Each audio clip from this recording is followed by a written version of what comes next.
بن رہے ہیں. اب غوث اعظم پیدا ہوتے ہیں. پیدا ہونے کے بعد ماں کہتی ہے جاؤ بیٹا جاؤ علم دین حاصل کرنے کے لیے چلے جاؤ. جاؤ بیٹا جاؤ تعلیم حاصل کرنے کے لیے چلے جاؤ. غوث اعظم پہنچ جاتے ہیں مکتب کے اندر. غوث اعظم پہنچتے ہیں تعلیم حاصل کرنے کے لیے. استاد پڑھاتا ہے پڑھو بیٹا اعوذ باللہ من الشیطان الرجیم. غوث اعظم پڑھتے ہیں استاد پڑھاتا ہے پڑھو بیٹا بسم اللہ الرحمن الرحیم. غوث اعظم پڑھتے ہیں استاد پڑھاتا ہے پہلا پارا.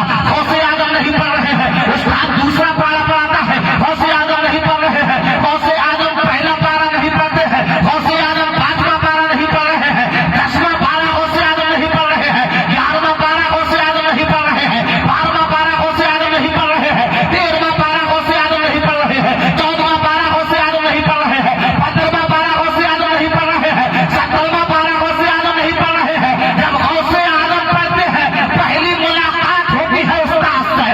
استاد پڑھاتا ہے اعوذ باللہ. استاد پڑھا رہا ہے بسم اللہ. غوث اعظم نہیں پڑھ رہے ہیں. جب غوث اعظم نے پڑھا تو 18واں پارا پڑھا. حضرات گرامی استاد کہتا ہے بیٹا یہ پہلے والے پارے کون پڑھے گا؟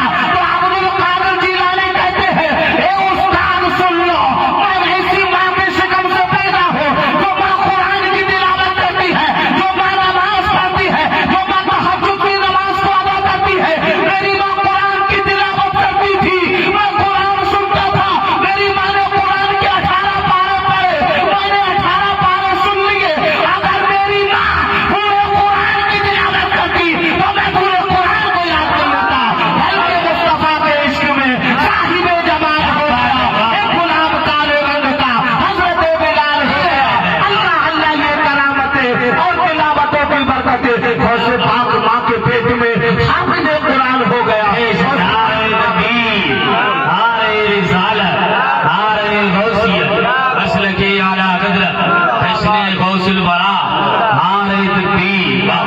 غوث پاک ماں کے پیٹ میں حافظ قرآن ہو گیا. سرکار غوث اعظم کی بارگاہ وہ بارگاہ ہے آپ کی بارگاہ میں کوئی بھی آیا حضرات گرامی آپ نے کسی کو ولایت سے نوازا, کسی کو بادشاہت سے نواز دیا, کسی کو اولاد سے نواز دیا. حضرات گرامی بغداد کا یہ ماحول تھا کہ سرکار غوث اعظم کے اوپر جب سرکار غوث اعظم جوان ہوئے تو پورے بغداد کے اندر ہنگامہ ہو گیا. جاؤ غوث اعظم کی بارگاہ میں. ایک زندہ ولی بھی یہاں موجود ہیں جن کی بارگاہ میں کوئی جاتا ہے یقیناً فیض پاتا ہے. بغداد شہر کے اندر ایک دروازے پر بیٹھا ہوا غلام رسول نام کا شخص ہے, مایوس بیٹھا ہوا ہے, آنکھوں میں آنسو ہے, آنسو لیے ہوئے دروازے پر بیٹھا ہے. راہی گیر آنے والا آتا ہے, دیکھتا ہے آنکھوں میں آنسو ہے, پوچھتا ہے اے غلام رسول تیری آنکھوں میں آنسو کیوں ہے, کیوں رو رہا ہے؟ کہتا ہے میرے پاس سب کچھ ہے, رب نے مجھے دولت دی ہے, رب نے مجھے شہرت دی ہے, رب نے مجھے ہر چیز سے نوازا ہے, مگر رب نے اولاد نہیں دی ہے.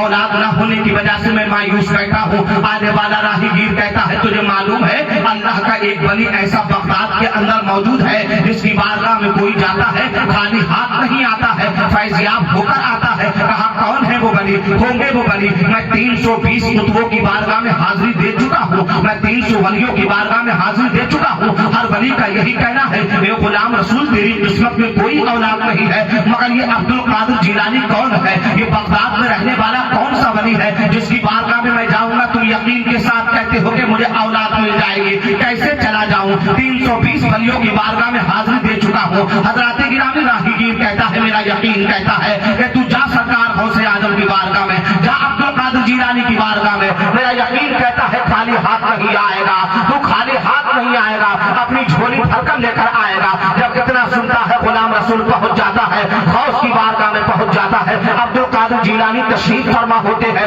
میرے غوث تشریف فرما ہوتے ہیں. جب عبد القادر جیلانی کی بارگاہ میں پہنچتا ہے عبد القادر جیلانی کہتے ہیں کیسے آئے ہو؟ سلام عرض کرتا ہے, سلام کا جواب دیا جاتا ہے. کہا نام غلام رسول ہے, بغداد کے اندر رہنے والا ہوں. سرکار میرے پاس دولت ہے, سرکار میرے پاس تخت ہے, میرے پاس تاج ہے, دنیا کی تمام نعمتیں رب نے مجھے دی ہے, خاندان میرے پاس موجود ہے, زمین میرے پاس موجود ہے, مگر رب نے مجھے اولاد سے نہیں نوازا ہے. اولاد نہ ہونے کی وجہ سے آپ کی بارگاہ میں آیا ہوں. سرکار سیدنا غوث اعظم مسکراتے ہیں, مسکرانے کے بعد آنکھوں کو بند کرتے ہیں. اے دورنیا والوں سنو, جب کوئی کسی کی چہرے کی زیارت کرتا ہے, جب کوئی کسی کو دیکھتا ہے تو آنکھیں کھول کر دیکھتا ہے, جب کوئی کسی چیز کا نظارہ کرتا ہے آنکھیں کھول کر کرتا ہے. مگر عبد القادر جیلانی جب دیکھتے ہیں لوح محفوظ کا نظارہ کرتے ہیں تو آنکھیں کھول کر نہیں دیکھتے ہیں, آنکھیں